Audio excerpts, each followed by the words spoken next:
Thank you for coming out this evening. It's a real joy to see you again and my trekking friends. So good to see all of you too. I'm glad that you're here. I'll say this now so I don't forget. Some of you have asked over the course of the weekend about what this trip is like, and I can give you kind of the perspective from where I sit. These guys are going to be in a much better place to tell you what it's like to hang out for a couple of weeks in the land. So I would definitely take advantage of their being here. I want to get a sense of who might be here tonight. I want to do just a little bit of review of the big ideas, but I don't want to belabor them if that isn't necessary. So let me just ask, how many of you, by show of hands, have not had the chance to hear me before? How many have not? Okay, just a handful. Great. We'll help you out by doing a few things here for you. But by and large, I'm going to pick up and kind of move forward somewhat more quickly. Just a note about what I do and who I am, I guess. I had a rather traditional-looking college teaching career for quite some time. Taught for 16 years at Concordia University in Wisconsin. Mostly Hebrew and Old Testament instruction, so that's kind of where that began. My passion for geography is really what sort of changed my career path. And so now I teach as an adjunct faculty member, permanent adjunct faculty member at Jerusalem University College in Israel, and I'm overseas teaching about 4 times a year for 2.5 to 3 weeks in Israel and Jordan and Egypt. The bulk of my time is spent in Wisconsin, and there I work on writing projects. I try to take the ideas that I have acquired in interacting between land and text and try to get them into print for folks so that they can interact with them. I know I'll have a much broader audience there than I will in anything else that I do, other than television, which is, you guys haven't even heard so much about this.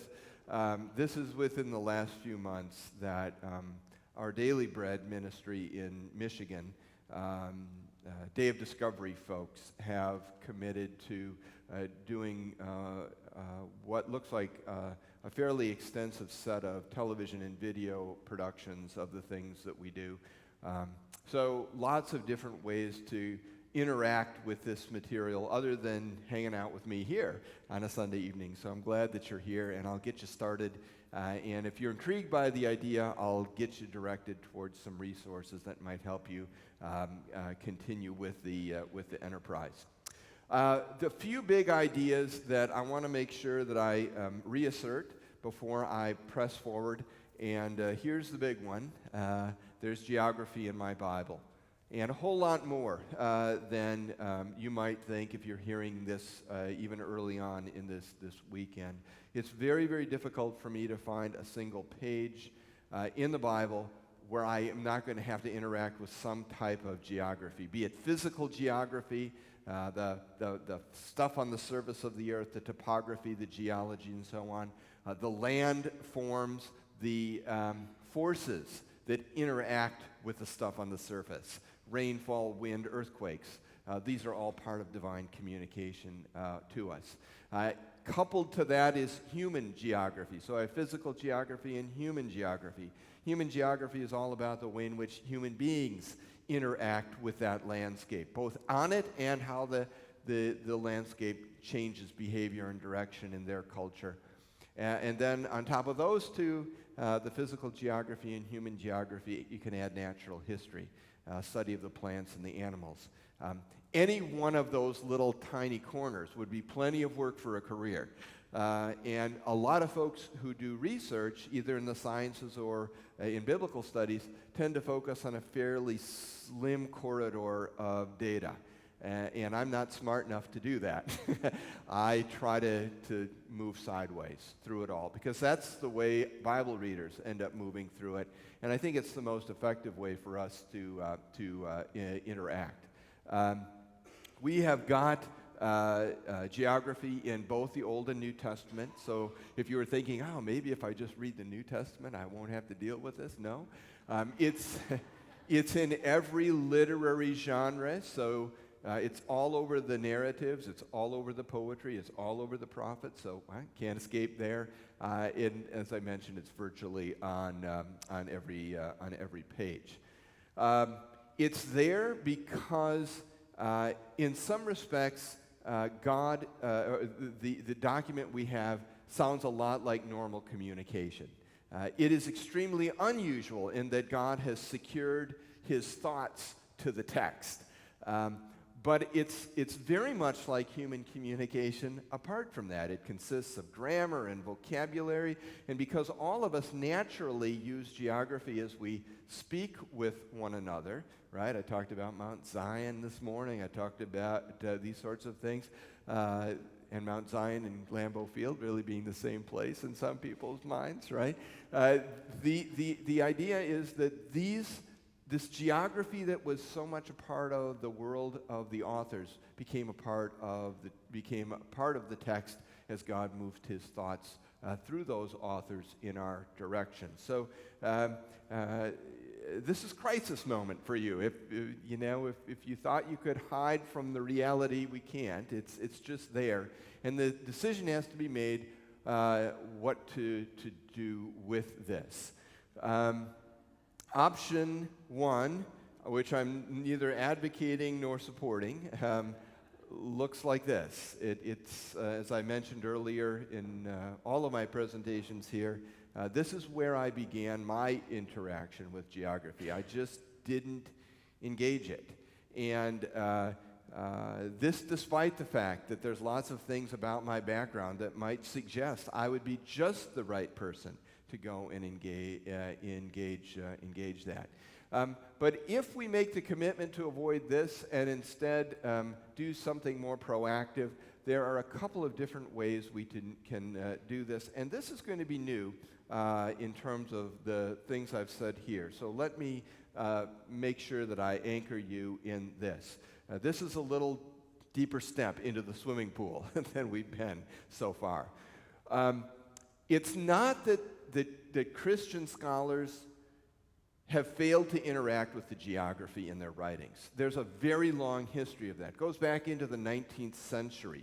We've got biblical geographers at work, but they're mainly operating with a paradigm that's more limited than mine.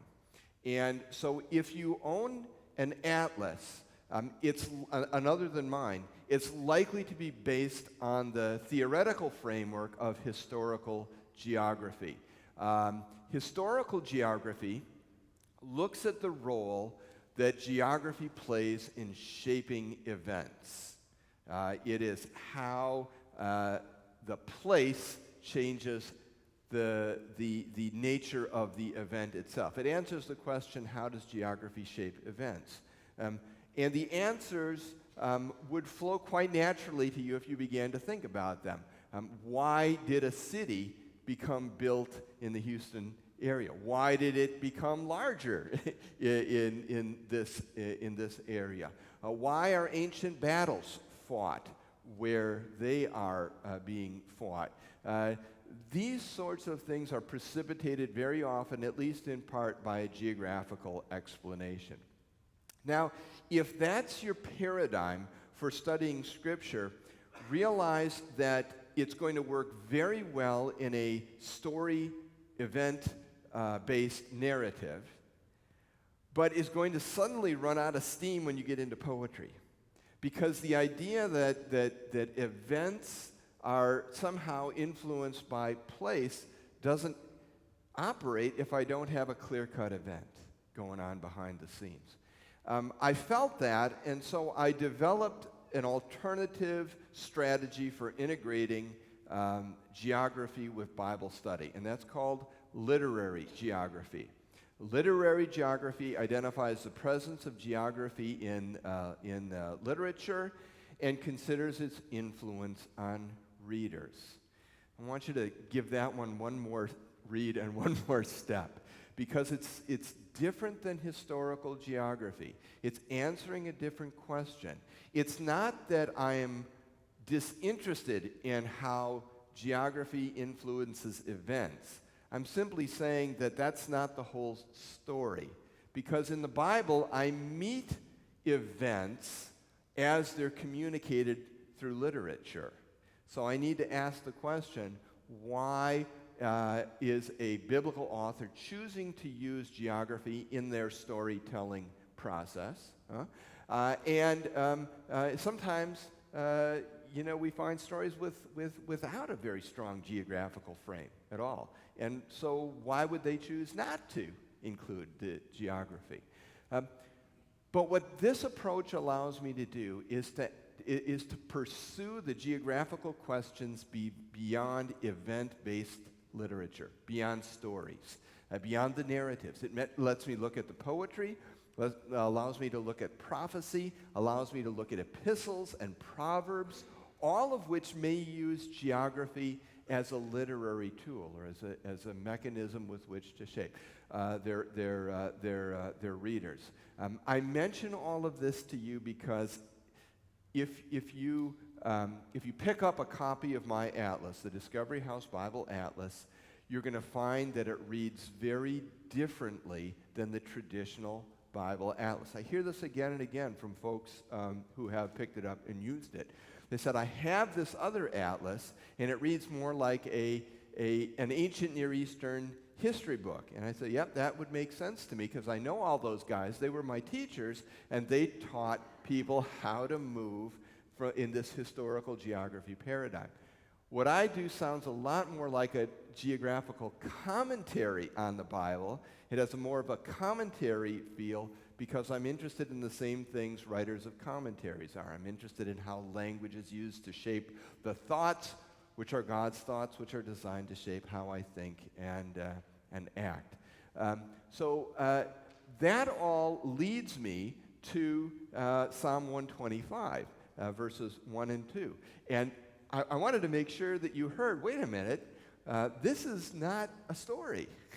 This is a piece of poetry. And I want you to see that the technique that I'm suggesting we use in linking land and Bible is going to be a tool that will be helpful even when we get into a beautiful psalm like this one.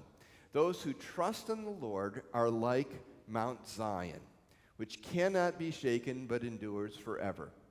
As the mountains surround Jerusalem, so the Lord surrounds his people both now and forevermore.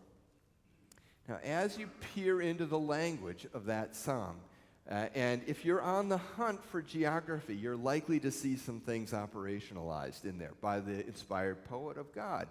You see place names. Yep, those stood out.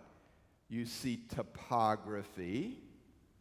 And the one that's a little bit more hidden is geology. I see all three of those operationalized.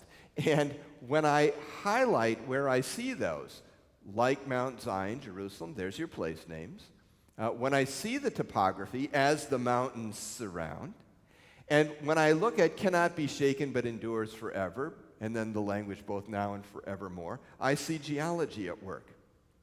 Folks, if you take the geography out of this psalm, you don't have very much left. You don't have very much left. And again, I want to come back and help you see that if you are operating with a historical geography paradigm where there's not a clear event that lies behind this communication, it's an experience, a human experience that was repeated, people going up to Jerusalem to worship. If all you have is historical geography, you tend to pull back from this sort of communication. I think there's a penalty if we do so. So an approach that looks at how authors, poets use geography in their communication is one that can be helpful to us. I want to walk you through each one and tell you what I see at work and how the message of the psalm grows out of it. First of all, the two elements of geography which I suspect you may have seen early on, the place name labels Mount Zion and Jerusalem. Both are the same place, okay? And you see, that's one thing. When we enter the medium of communication known as poetry, we have to realize is that poets are very artful in their language use. And they are going to sometimes repeat an idea to emphasize it. Sometimes it'll be repeated verbatim, word for word. Sometimes there'll be sort of this little exotic twist in it. And there's a little exotic twist. The writer has used two different names, Mount Zion and Jerusalem. Now, when you look at Jerusalem, modern Jerusalem from south to north, and this is a pretty cropped view, you're looking at a city, modern city of about 800,000 people. And in order to reduce the modern city of Jerusalem to the size that it was in the Bible, we have to take 99% of it away. And all we have is 1/100th left. In this illustration, you can see what some of these guys have had the chance to walk, and that is that the biblical city of Jerusalem is really built out of hills and valleys. We've got several of them here. There's a hill over here. There's a hill over here. Those are both outside the city walls when the psalm was being written. And so the Temple Mount and City of David, this walled area right here, is the 32 acres that was Jerusalem when this psalm was operationalized.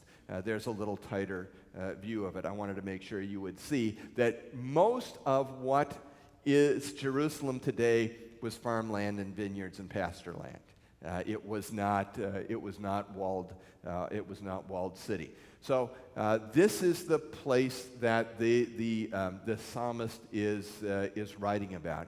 And the biggest building that you see on in the upper right-hand corner of this slide is going to be where Solomon built the temple. Jerusalem was not only a political capital, it was a religious capital. And the Lord had said to the Israelites that God's people of the past were to travel to Jerusalem 3 times a year for the major festivals. And that connects directly with Psalm 125 because it is a psalm you would use to prepare yourself for worship at the high festivals in Jerusalem. It's a travel psalm. And what do you do when you're traveling? You encounter the terrain. And this psalm is all about geography because it's all about moving through it. When we think about Jerusalem or Mount Zion, again, same place, realize that we're talking here about a place that is unique and cherished by the Lord. And we go to a psalm like Psalm 132, it lays bare there for us. For the Lord has chosen Zion. He's desired it for his dwelling. You see, God is everywhere. That's what Scripture tells us. And yet he says, I want to be uniquely present in one place so that you can come and interact with me. This is not a new idea in the ancient Near Eastern world. Almost all pagan deities had some sort of sanctuary area where they believed that they could come and interact with the deity. So it's not, that part of it is not new. But what's remarkable and new is this is the one true God saying, look, I'm going to choose a spot that you can come and interact with me. This is my resting place forever. And here I will sit enthroned, for I have desired it. You can't escape it in that set of sentences that Jerusalem, Mount Zion, is a spot that's cherished. Now watch what the inspired poet does with this. Those who trust in the Lord, and you're looking back at me because you're those folks, and I'm looking back at you because I'm one of those folks too. Those who trust in the Lord, we're all Mount Zion. We are Jerusalem. As the Lord cherishes the holy city, so he cherishes each and every single one of us. Remember Jesus' language, I'll be with you always. I'll be with you always. You used to think of coming and being with me in the temple. Now I'm just with you everywhere and all the time. There's this beautiful expansion that Jesus offers on this idea. So Jerusalem becomes everybody, and Jesus' presence is right there with everyone. Topography. As the mountains surround Jerusalem, when you travel to Israel, you'll find that it's an awfully, awfully small place by contrast to everything in Texas, which seems big and far apart to me. This is about 150 miles from north to south. Chap, didn't you have a perspective on this? Sugar Land to Lufton, north to south. It's not a very big place, but as you move from the western shore, the Mediterranean Sea, inland, you encounter lots of changes in the topography. It starts off very flat, coastal plain-like, and then immediately moves up after that into the central mountain zone. And Jerusalem, I can't even read it, but I know where it is right here. It's right in the middle of this purple-like area that is the central mountain zone. Now, when the empires of the ancient world were bent on bringing harm to Jerusalem, they would be coming down the easiest place to travel, which is not going to be through the mountains, but out on the coastal plain. And in order to get to Jerusalem from wherever they came, they would need to go through those mountains. The people of the past felt concern and fear about those enemies who might be coming in. But then they looked to those mountains that surrounded Jerusalem, the mountains that were very, very difficult to penetrate, difficult to get through, and they provided this security blanket around the capital city of Jerusalem, which offered it protection. The psalmist says, as the mountains surround Jerusalem, so the Lord surrounds his people, both now and forevermore. As the mountains offer Jerusalem a level of security, so the Lord extends his security around those who are his Jerusalem, his Mount Zion, each of us. And finally, geology, which cannot be shaken, but endures forever. The cannot be shaken, I think we can improve. Although that's a possibility, I think the language that works better there is eroded. Which cannot be eroded, but endures forever. You see, it's talking about architecture of stone. That can be shaken, but I think the idea here is eroded, but endures forever, and notice how it circles back at the end, both now and forevermore. There's a sense of enduringness to this. And when I look to the mountains, and again, remember, this is a travel psalm, so it is people who are moving through the mountains on the way to Jerusalem, and as you're traveling, you're reflecting and you're thinking about the protection that the mountains are, as they, because you're feeling the protection as you struggle to get there yourself in the burning thighs. And as they look at the stone itself, they see this prized stone. Do any of you guys remember the name of this? Tom, it is not volcanism, but thank you for playing the game. Yeah, this is Cenomanian limestone. Cenomanian limestone. And it is an extremely durable limestone. It has a component of silica to it, and the reddish tones you see, about 10% iron content. Here's the data point that unlocks this element of the psalm for me. This erodes at a rate of about 1 centimeter every 1,000 years. 1 centimeter in 1,000 years. And so this ridge of mountains, this multiple set of ridges that surround Jerusalem, was the same year after year as you walked it. It looked exactly the same. In fact, if you listen to your great-great-grandparents talk about the journey, they would describe it in exactly the same way. Everything in life changes, right? The seasons of life are rolling on and on.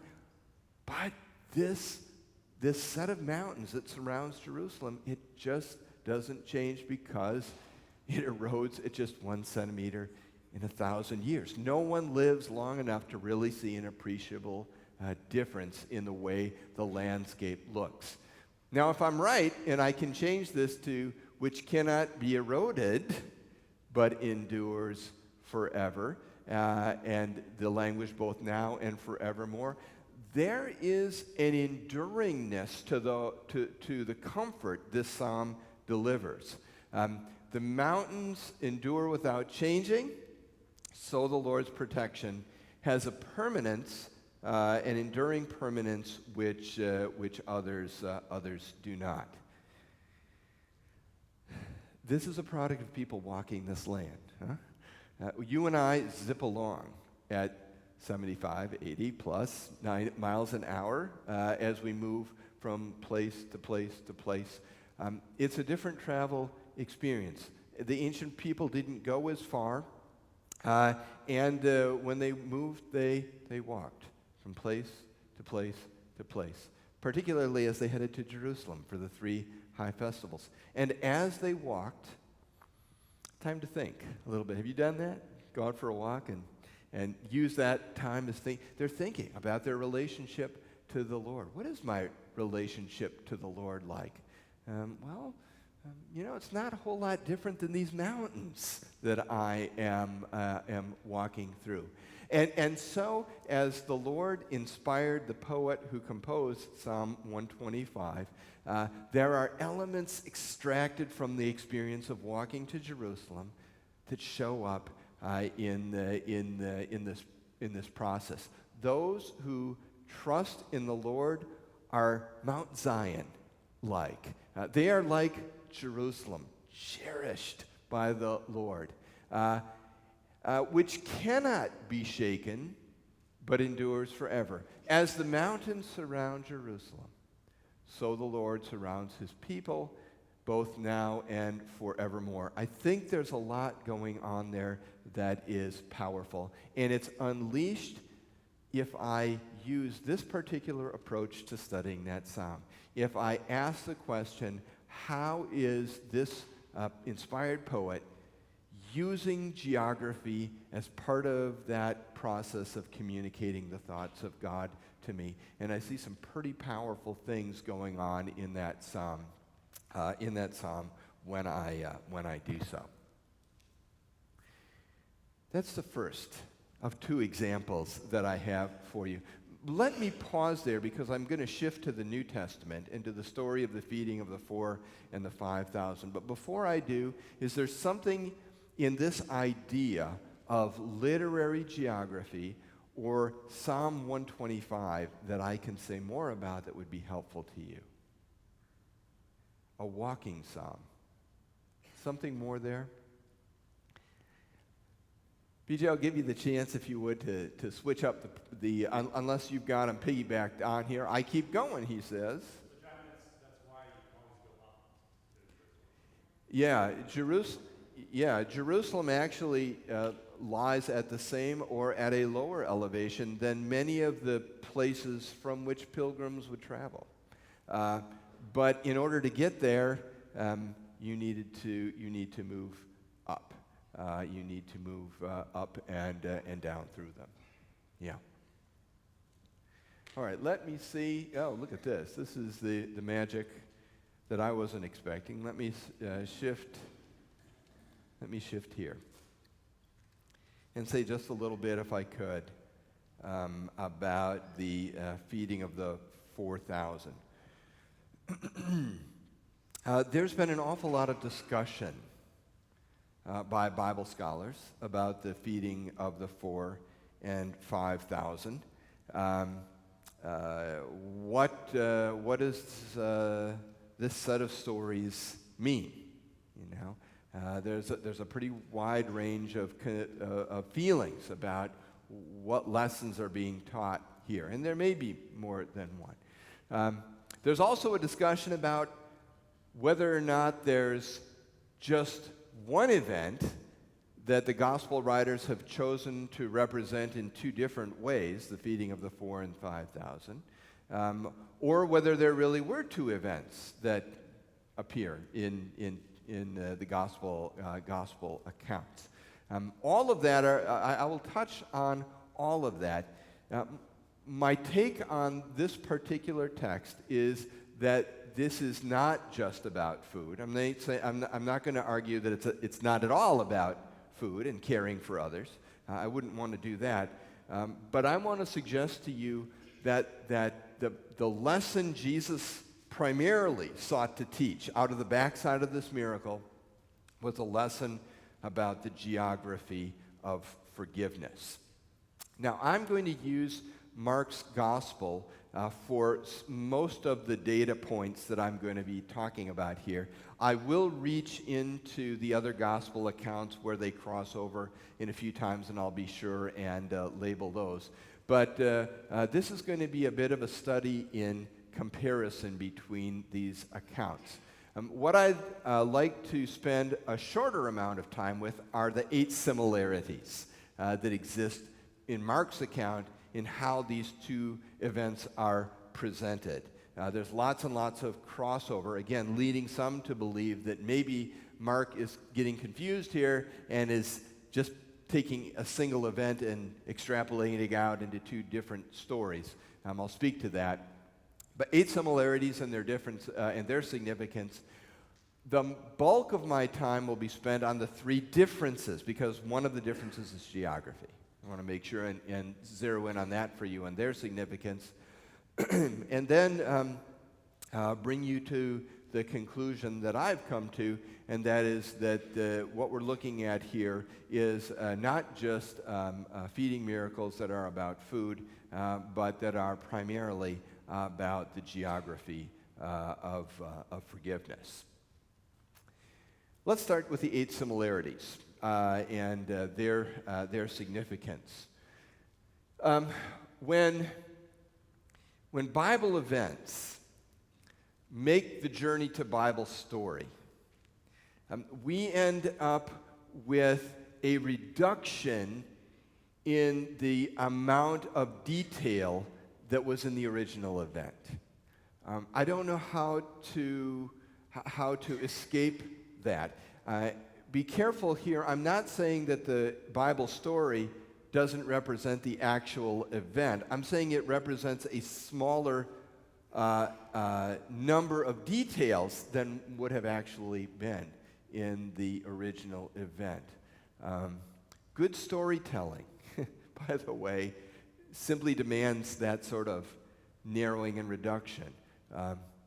You might know somebody who doesn't do this very well. Don't look at them right now if they're here. But somebody who starts telling you about an event, and it's this huge avalanche of details that you're trying to assemble, and you feel like saying, get to the point. Where are you going with this? The biblical authors, guided by the Spirit of God, are being selective. And there are 8 similarities that the Spirit of God moves into Mark's gospel account. 8 similarities between the feeding of the 4,000 and the feeding of the 5,000. First of all, the report indicates in Mark that both of these miracles occurred in a remote place. Labels like this are so hard, because what a remote place for one person is different than a remote place for another. And I think you need to get into the ancient mindset and decode this. I'm not sure the English translation remote place is the best. It's actually an area of subsistence farming. People always thought in terms of, first and foremost, about their land in terms of, could you farm it or could you not farm it? Can I produce grain here? Can I not? About a third of the ancient diet was grain. So if you can produce grain on it, it gets one label. If you can't, it gets another. If you can produce an excess of grain for sale to others, it gets another label. If it's subsistence farming land, it gets another label. I think this is better understood as a remote place where there's subsistence farming going on. Second similarity, in both the feeding of the 4,000 and 5,000, you have a large crowd that's said to have traveled some distance to hear Jesus. And they've stayed a bit too long because they've gotten hungry. And if you put number 1 and 2 together, you get to the problem coming to the surface at number 3. You don't have enough food in a subsistence farming area, and you've got people too far from their homes to make it back in order to get their food. This creates the concern that Jesus is going to address. Fourth similarity, and again, remember I'm talking about both the feeding of the 4,000 and the feeding of the 5,000. In both cases, Jesus instructs the crowd to be seated. On we go. Number 5, Jesus gives thanks for the food that's available. And there's just a small amount of food that surfaces. Jesus gives thanks over it. And number 6, he directs that food be distributed.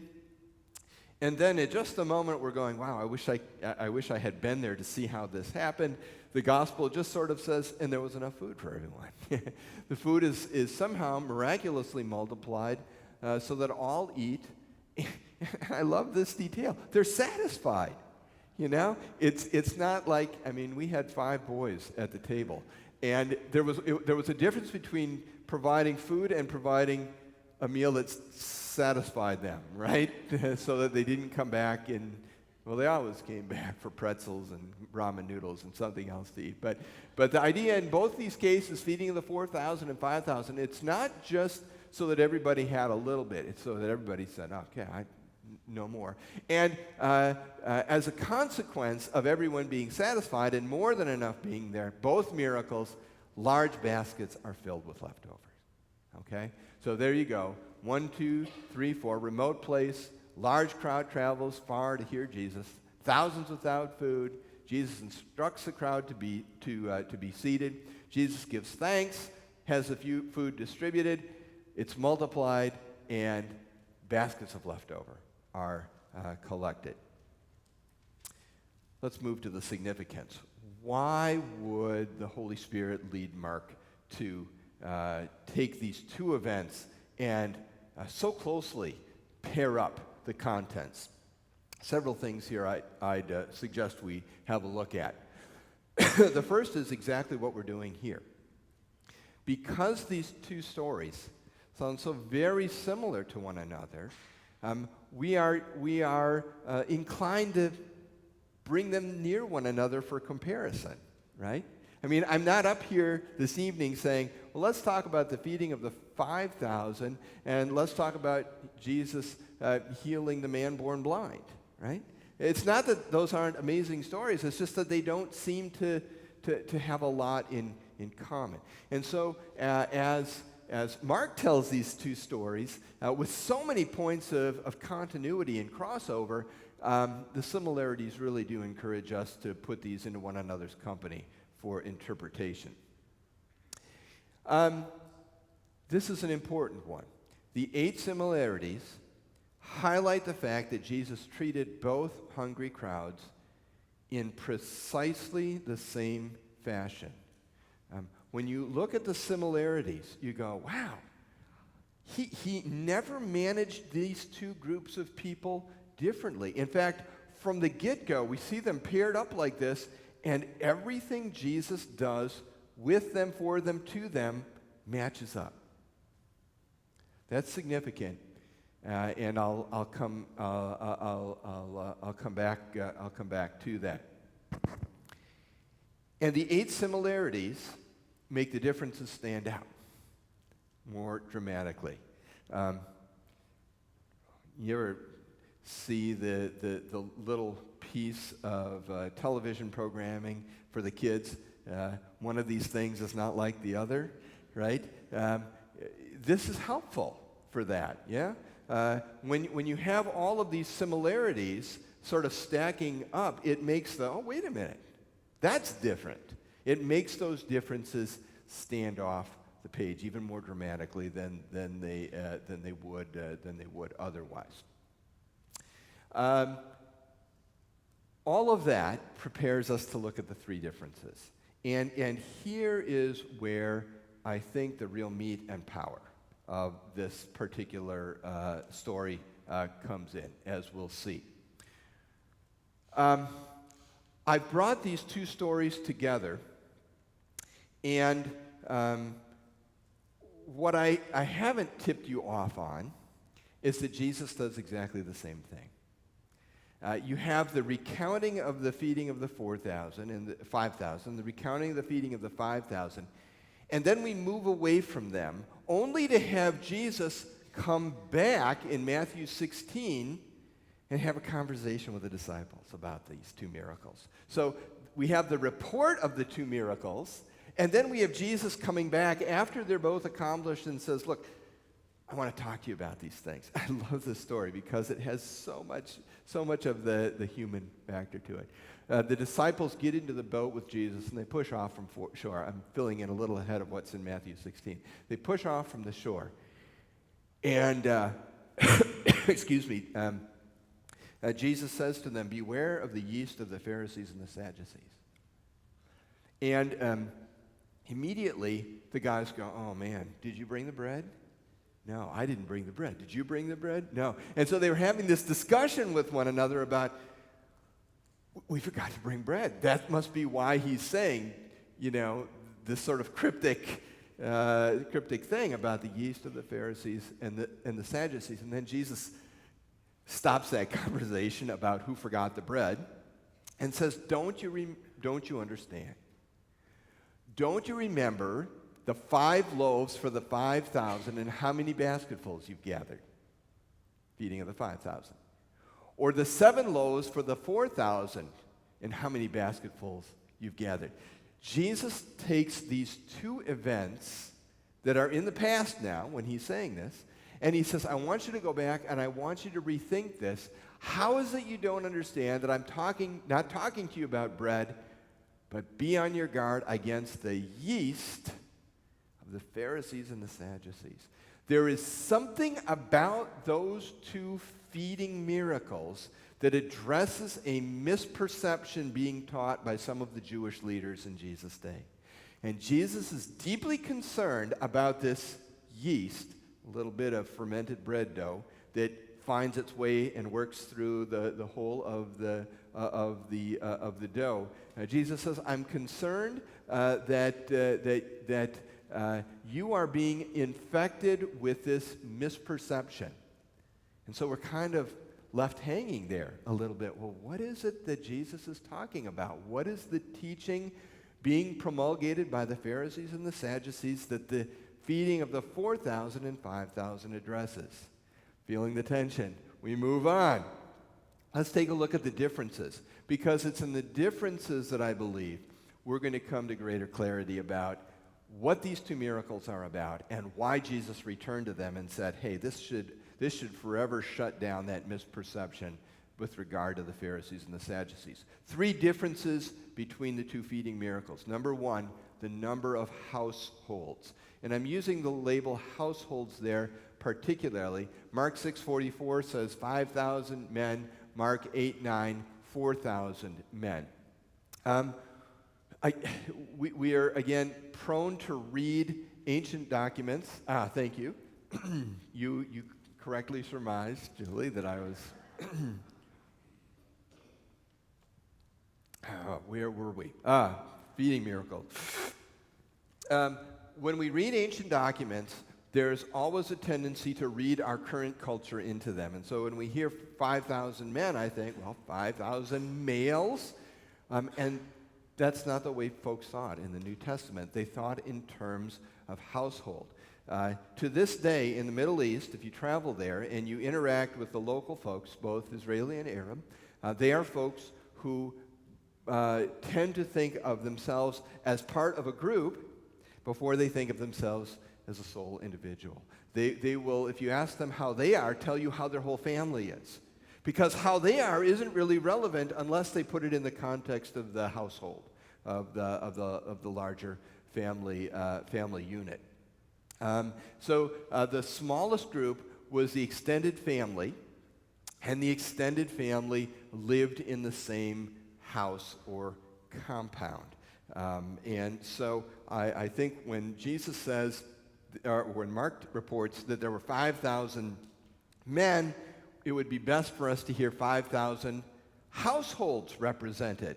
Now, the typical household would have somewhere between 8 and 10 people in it. It doesn't mean, Mark, I don't believe, is saying the whole household is there.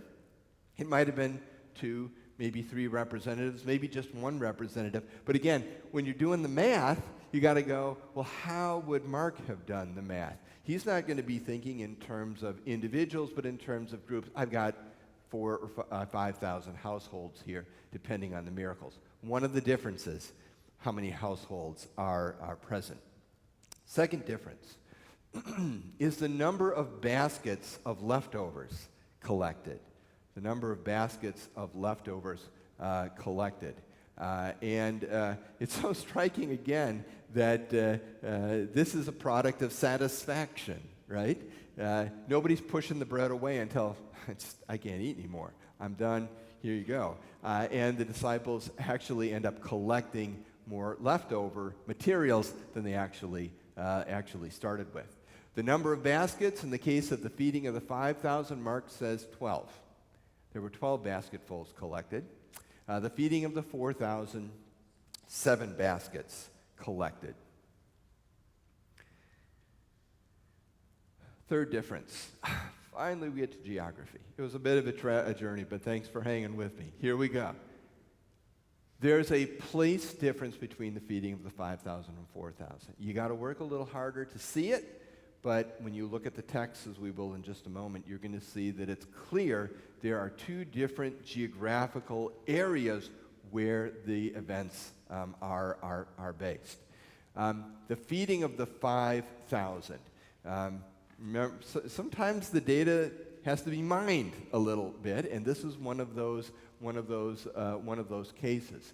If we're going to figure out where the feeding of the 5,000 occurs, we need to look at what signature clues might exist in the text that have a geographical relationship. First of all, it's a remote place. Matthew, Mark, and Luke all make mention of that, and I suggested to you remote place is a place of subsistence farming. So immediately I'm moving away from wilderness areas where farming isn't possible. I'm moving away from places where an overabundance of grain could be produced so that you'd have residuals left over for sale to others. I begin to tighten it up. It's a grassy place. Matthew, Mark, and John all say there's grass growing in this area. It also tells me what time of year it is, by the way, because the grass tends to wither very, very quickly once the summer begins. So you get your rainfall primarily December, January, February. That's when the grass is going to be nice and green.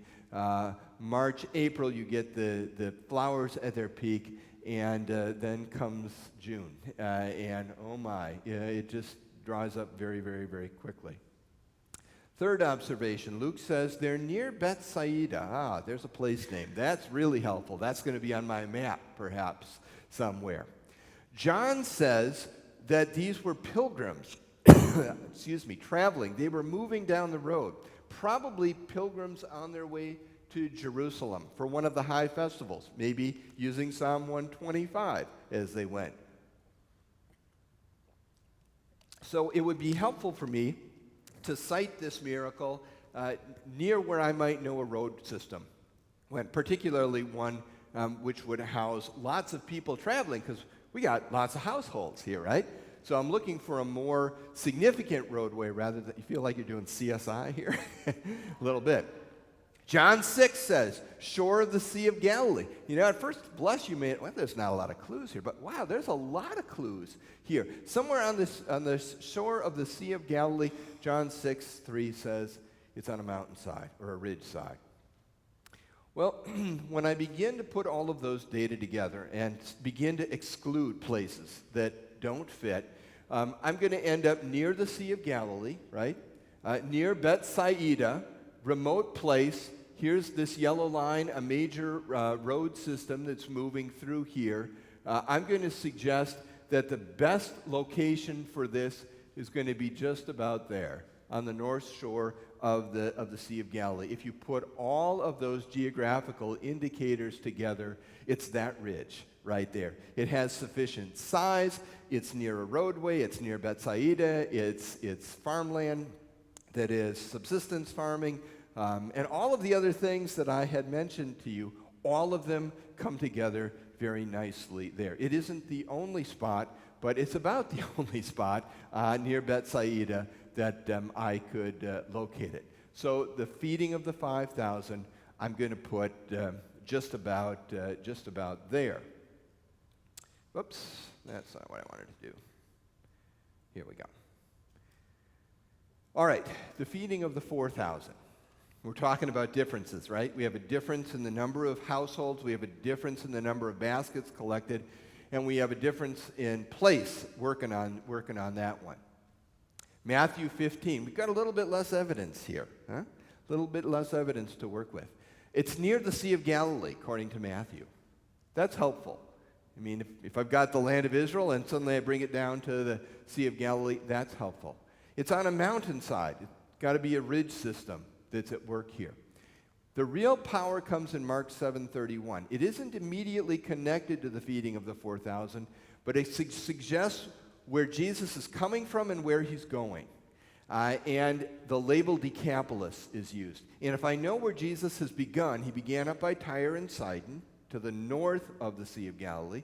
And if he's going to end up at Capernaum on the west side of the Sea of Galilee, how does he get there? Well, really, the only option is for him to go through a region called the Decapolis. And sure enough, Mark says it. He even uses the label in the travel itinerary of Jesus. And again, Matthew and Mark both report this is a more remote place. The green area on the map, not sure if how well that label's coming out, but the green area here on the map is the Decapolis area. I need to say just a word about that.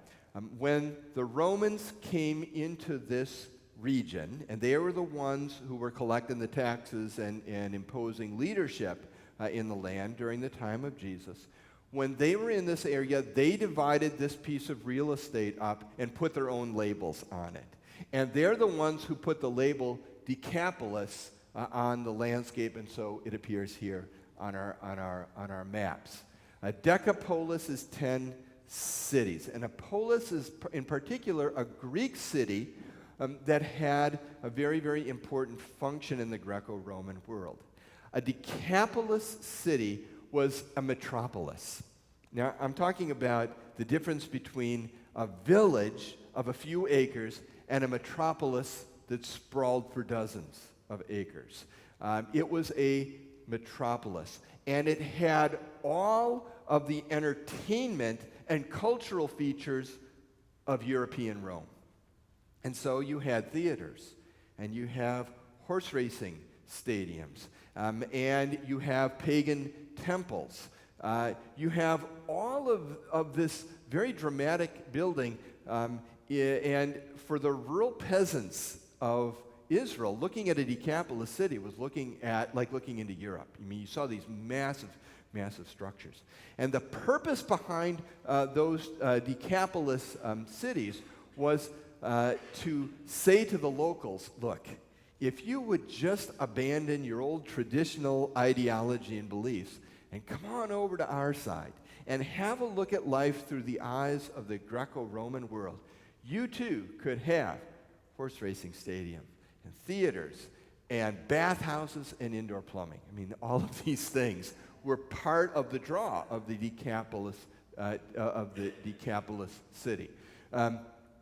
The Decapolis city, almost all of them are east of the Sea of Galilee or east of the Jordan River, with the exception of Bet Shang, which some of you have visited, which is right here.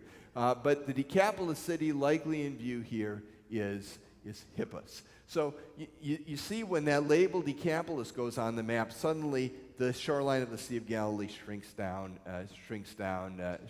again for us. And this is the area that traditionally has been linked with the feeding of the 4,000. It's an area known as Kursi, Kursi. Did we have a chance to go there? Yeah, I see lots of heads shaking. We don't always do that. It's one of my favorite places to go, so I'm glad we had a chance to go. And if you're trying to create the contrast here, notice the point of the two arrows. We have the feeding of the 5,000 on the north. We have the feeding of the 4,000 on the east. Now, if you don't know where I'm going with this, I would totally forgive you if you felt like I was belaboring a point that just didn't seem to have a lot of importance. But I want to suggest to you that this difference in location is absolutely fundamental to understand what Jesus is saying here about the geography of forgiveness. We've got three differences, all of which are going to be an important player in what I'm about to say: the number of households, the number of baskets collected, and the location. Let's take a look at the significance then of the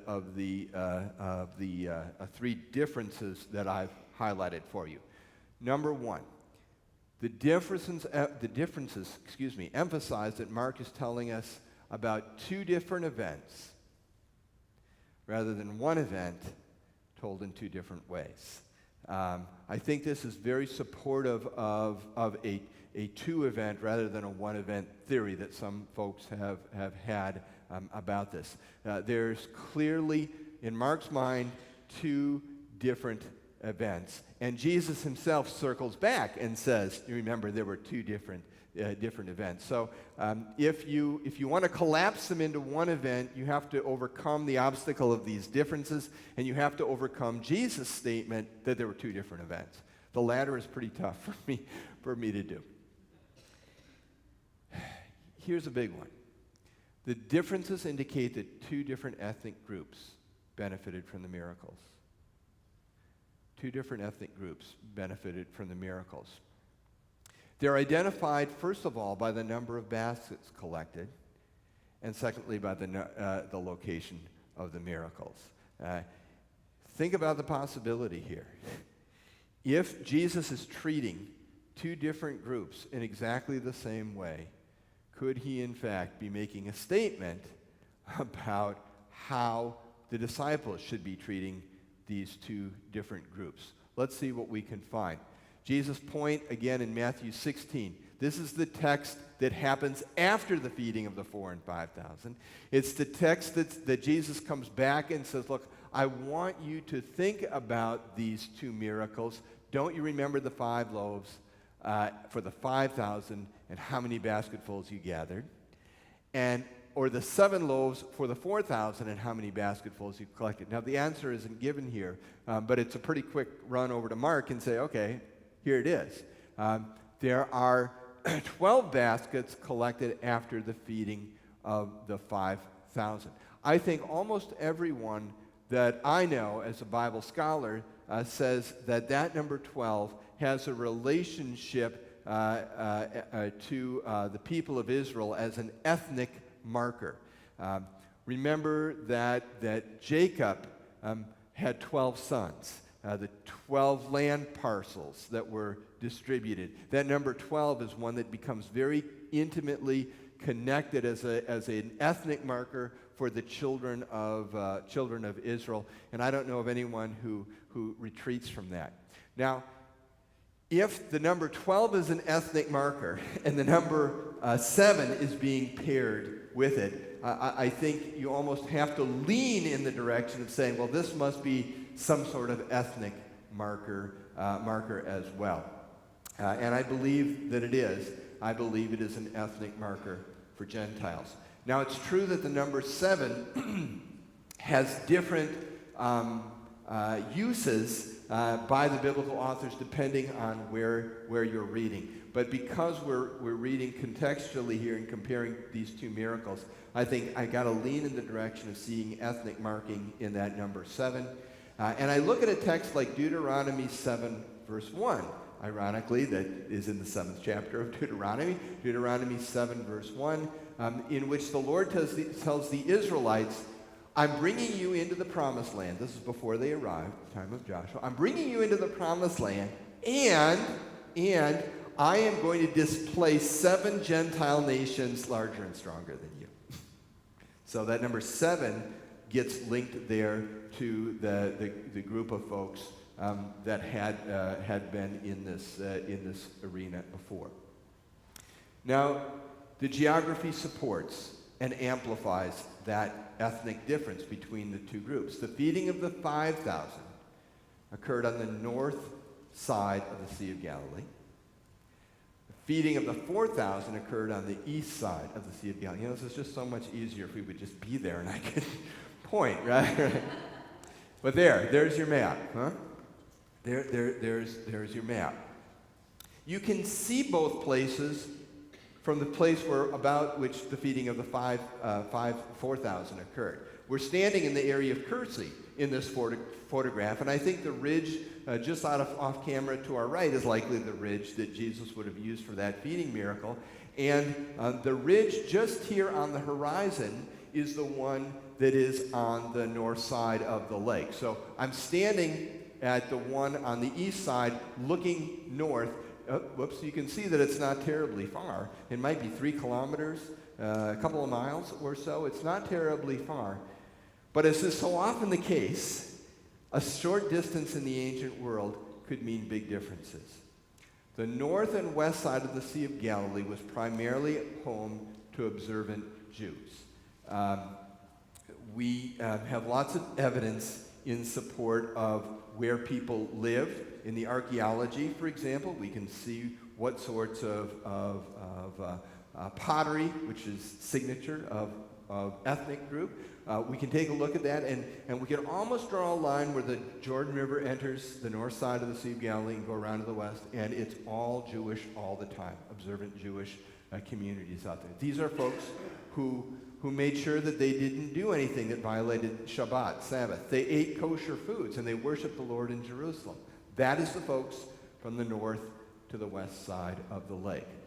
The east side of the lake is Decapolis. And you just go to the other end, the other end of the spectrum, almost completely. The east side is primarily occupied by Gentiles. Yeah?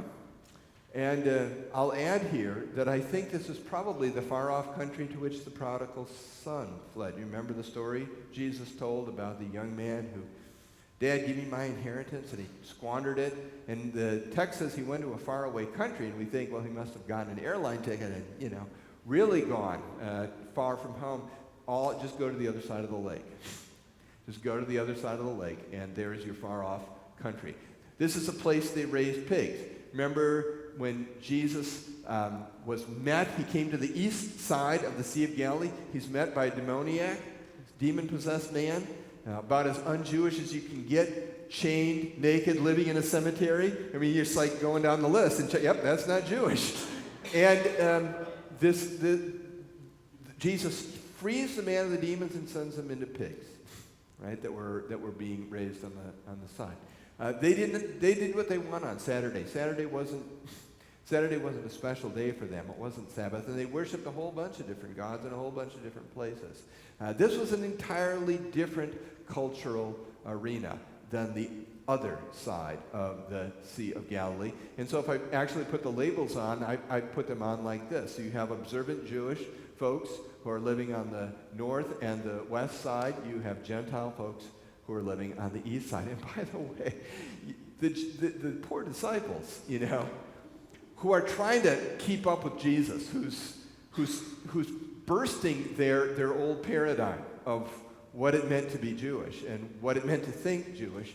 They're all from the north and west side of the lake, And they get in a boat with Jesus, and Jesus says to them, here's the language, let's go to the other side, east side of the lake. Wow, what does he want to do? And they come out into the water, and they run into this horrific eastern windstorm that comes up. And don't you think the disciples were going, I told them we should have stayed on our side, right? And then they pull up to the shore, and who meets them? A naked demon-possessed guy who's living in a tomb. And there's one piece of art, we don't have the photograph, of course, from the ancient world because there weren't any, but one piece of art that I think gets it right, and that shows Jesus out on the shoreline interacting with the demon and the disciples in the boat, ready to push off and head back to the other side. That's the difference between these two sides of the lake.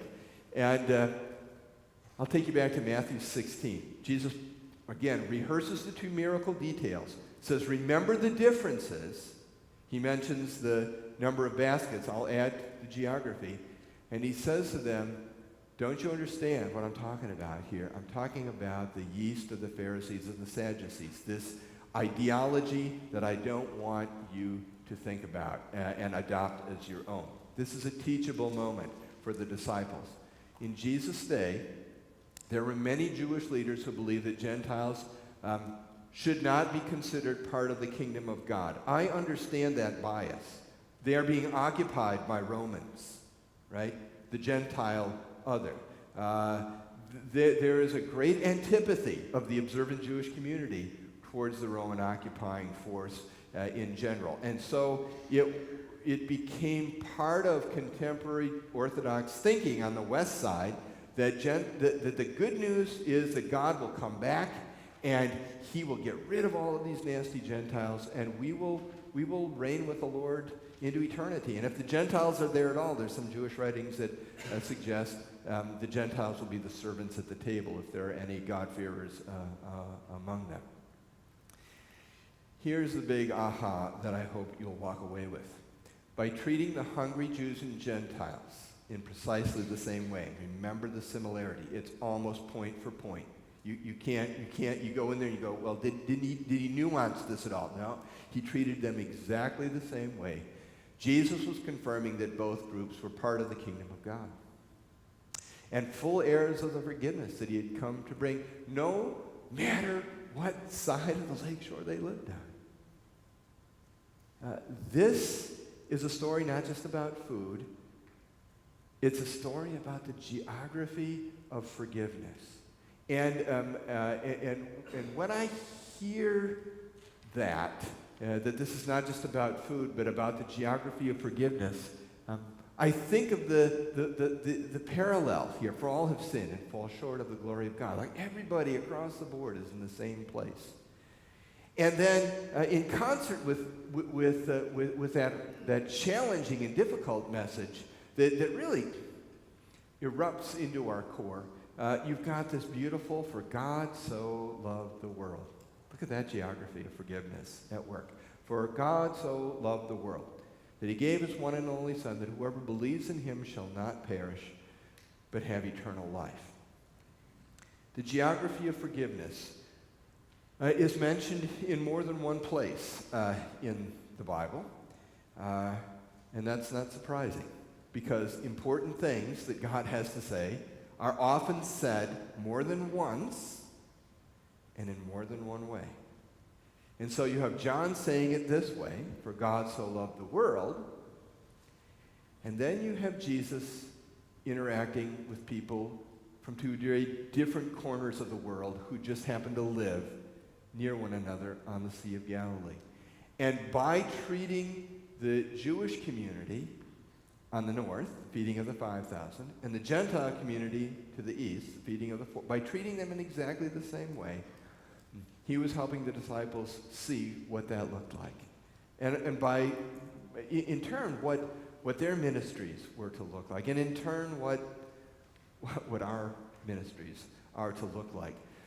Because we're very comfortable with the church we see in the mirror. True? When I think about the folks I am most comfortable with, they look an awful lot like I do, my reflection. And what Jesus is pressing us to do with John 3:16, for God so loved the world, and what he's doing by doing two feeding miracles for two very different groups of people, so that we see him treating them the same way, is saying, don't count those folks out who are on the peripheral side of your vision. The person who you thought, I don't know, they probably wouldn't be receptive to the gospel anyway. You know, that's the excuse the disciples certainly had used. And if they had used that excuse, the gospel never would have gotten to Europe and never would have gotten to my grandparents, and I might not be a believer in Jesus if they hadn't got the fact that these two stories are about more than food. The feeding of the 4,000, not as I say, just about food, but about the geography of forgiveness. Right on time. Perfect. I'm glad to answer any questions that you have. I put my author page up there because I know some folks have asked for those data, and I wanted to make sure and help you connect to some of the video and other publications that I've done. But I only put that up there as a reference for you. I'm thankful to continue talking about the feeding of the 4,000 and 5,000. Literary geography, the role of geography in Bible communication. Is there something that I can say more by way of clarifying, or if I said something wrong, correction? Yes, sir. Thank you for starting us. Are there other places where it makes reference to the yeast of the Pharisees? I sure wish there was. Are there other places that reference the yeast of the Pharisees and Sadducees? There just isn't. So you end up with this rather enigmatic statement in Matthew 16 that we're left to decode. And here's how it looks, right? There's a problem with what the Pharisees and the Sadducees are teaching, and the two feeding miracles and their differences address that issue. I'm simply following the line. What seems to be going on in those differences between the two miracles, and consequently, what's the silent part, the yeast of the Pharisees and Sadducees? But what about the other places where the hypocrisy of the Pharisees is one of the things that Jesus highlights, if I'm correct, in other places? Yeah. Would that be the yeast? Yeah. Is the yeast the hypocrisy? I'm not sure how. I'm not unwilling to pursue that. I'm not sure how the feeding of the 4,000 and 5,000 would be helpful there. See, that's what Jesus does in Matthew 16, and so however I identify the yeast of the Pharisees and the Sadducees, it has to be somehow related to what the feeding of the 4,000 and 5,000 are teaching, because he says this fixes that misperception. Yeah, it's a great question. And I know this is one of those a bit more complicated, walking a little bit farther into the pool parts of literary geography or working geography. Because the Pharisees and the Sadducees don't like each other. About the only thing they have in common is they're doing about Gentiles, isn't it? Yeah. Well, that's a great observation. Did you all hear that? Do you want to? Yeah, I'm just saying the Pharisees and Sadducees do not like each other. They're frequently feuding. One of the only things they have in common is they both dislike Gentiles. Yeah. They both don't like Jesus. Yeah. And they didn't like Jesus for very different reasons. One was an economic concern, that was the Sadducees. The other concern the Pharisees had was about his unauthorized teaching. So, but yeah, I wish there was another text that talked about the yeast of the Pharisees and Sadducees, but it just sort of stops there, and we're left to reconstruct it. Though I'm comfortable with the reconstruction I have. Clearly, we have two events very similar to one another, addressed to different populations, and it seems natural to me that it flows out. Jesus is trying to teach something about how the disciples interact with those two different ethnic groups. What else can I speak to for you? Yes, sir. What other parts of the Bible do you think have similar strong influence in geography? What other places in the Bible have strong influences of geography? How much time do you have? Yeah. I think that there are many more than you might at first blush think or realize. I suspect very few of you may have come to church if you were here this morning and expected to hear that Gethsemane, the place name, was a key player in a story you knew well. I suspect few of you may have come, if you haven't heard me speak before, read what I've written about these two feeding miracles and said, well, clearly there's something going on geographically there. I can tell you that that replicates again and again in many stories. It's not the only tool in the box for Bible students, right? I never want to leave the impression that if only you had this tool. I feel it sounds like the guy selling stuff out of his trunk, right? I'm not doing that. I'm not suggesting to you that this is the only tool. I'm suggesting it's one of the least frequently used tools by Bible readers, and sadly one of the least frequently used tools by Bible scholars. And I'm working to change that in my own small way, but there's lots to be gained here. Lots to be gained. You mentioned maybe Jesus' raising of the widow's son. I would be glad to say a word about that. I think it's in Luke 7. Jesus travels from Capernaum on the west shore of the Sea of Galilee to a little village called Nain on a ridge called Mount Moreh. And when he gets there, he meets a wedding procession that's coming out, and a very tragic scenario. A woman who has already lost her husband loses her son, her only son. There's a lot going on there culturally because ladies left their parental household and went to live with their husband's household. If they became disconnected from their husband's household, okay, death being had not have a son to step in, and a mature son who would bring them into their household, they were in this ambiguity between mom and dad's home and what used to be my in-laws' home, and this is the plight of the widow. This is her scenario. Jesus stops the funeral procession and says, "Young man, I say to you, get up." And the young man gets up, and Jesus gives him back to his mother. And if that's all there was to the story, amazing. But then there's one more detail that's added. The people of the village of Nain responded by saying, "A great prophet has appeared among us." And we go, wait a minute. I got everything else in that story, and then suddenly you're talking about the great prophet. What precipitated that label surfacing? Well, I think that Jesus did the miracle that he did where he did it in order to create a relationship between himself and the prophet Elisha.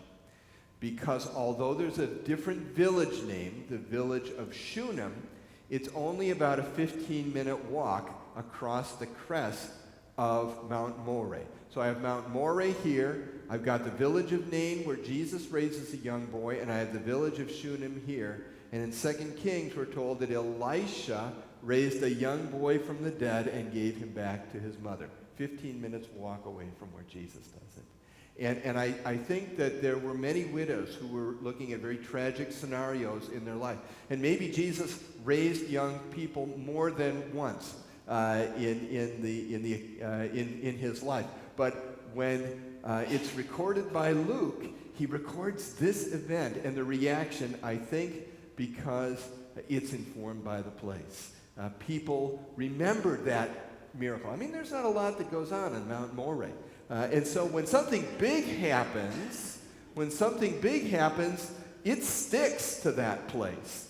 And then when Jesus does a miracle that for all the world is the near parallel of the one that Elisha has done, people connect him to greatness. They aren't quite all the way yet, but he's moved them, and he's used the geography to help do that. So another example of a story that I think becomes richer as a consequence of its relationship to something in the Old Testament.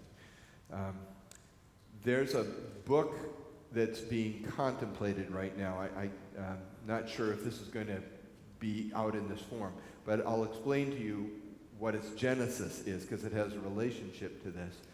The name of the book would be called Walking Along the Road.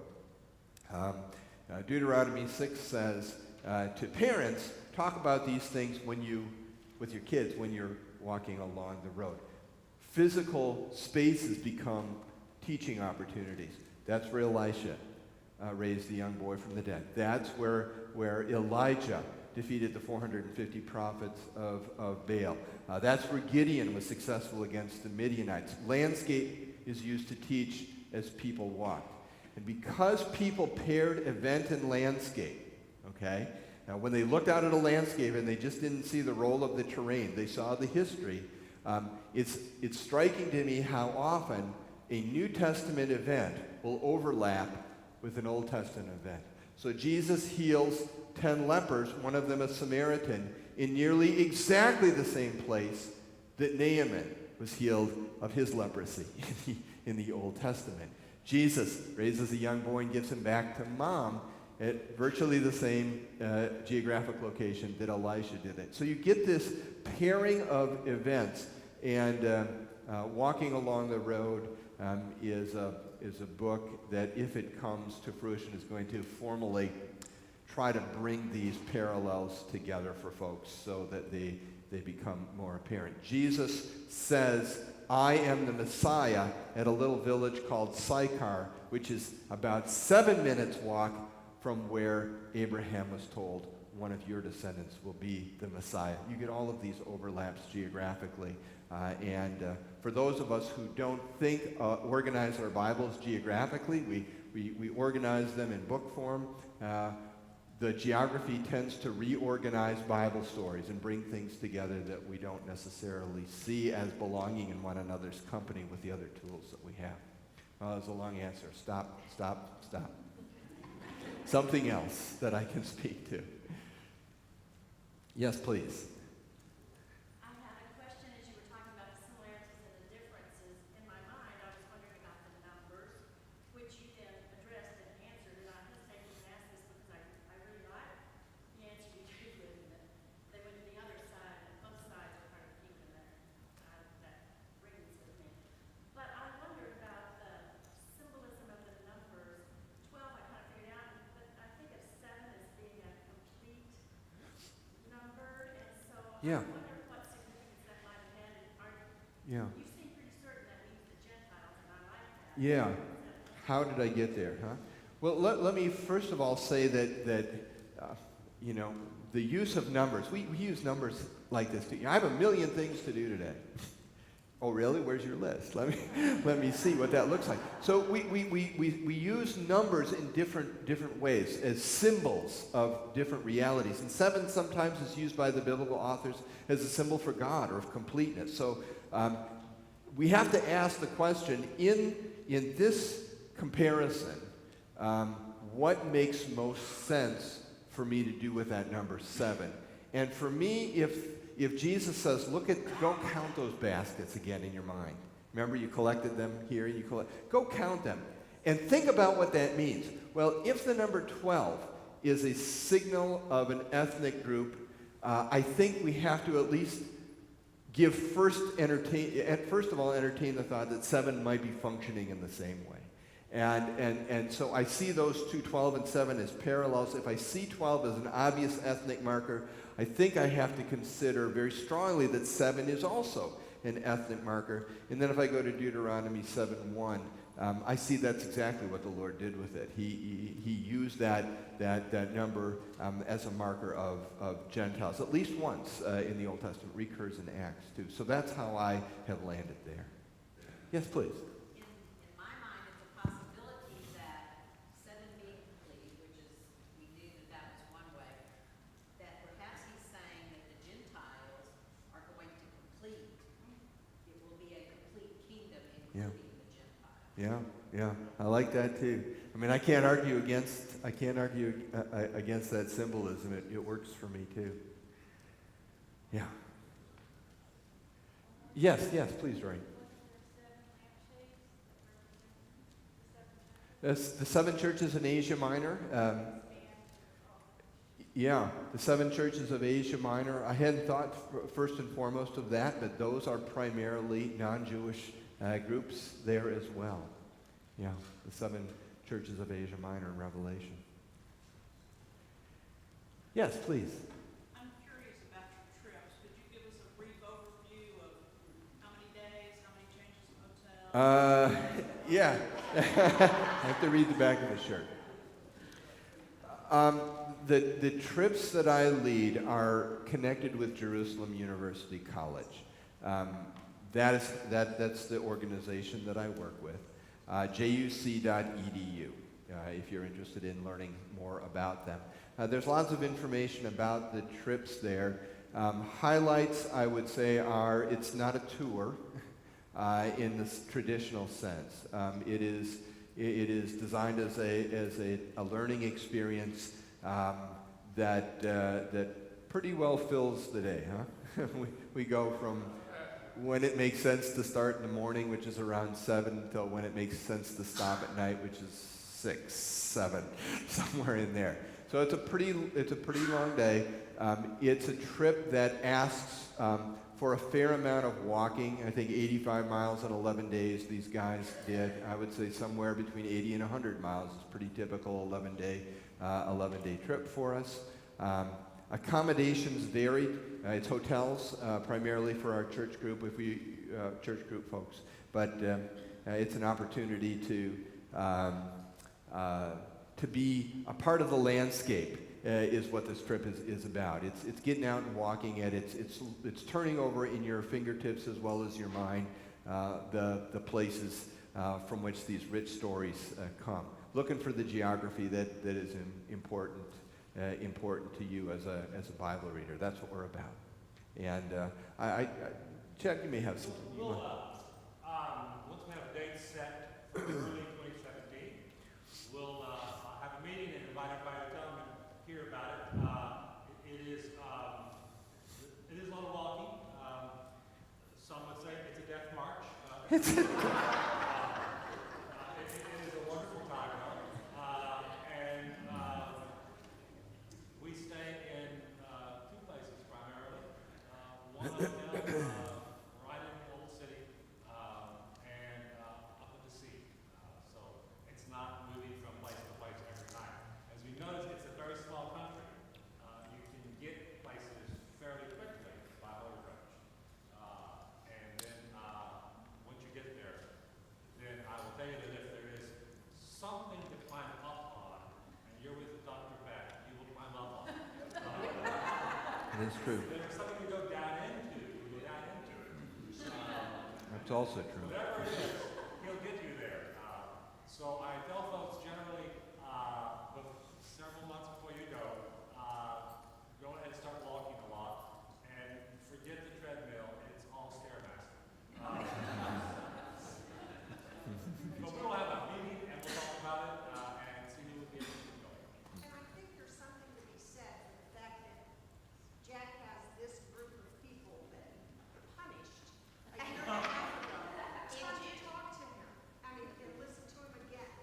So I think that speaks very well with what that experience And I, Barbara, I absolutely do appreciate you all coming out to burden yourselves once more with this. Of course, there's no walking here, so that works too. We built stairways so you don't have to. Any other questions tonight for Dr. Beck? Tomorrow, if you would like to join us for our lunch meeting, our last one, it's 11:30 to 1.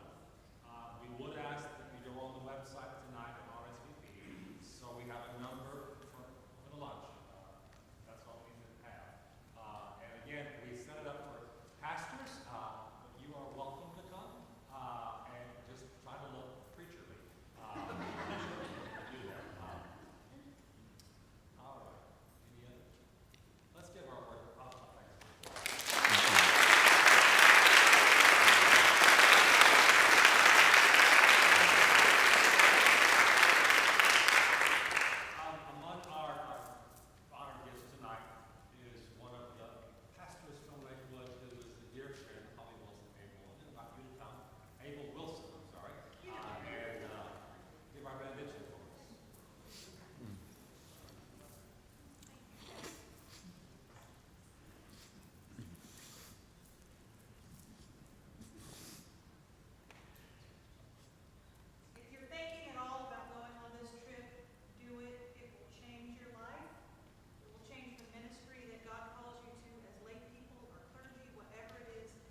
Amen. Thanks, Holly.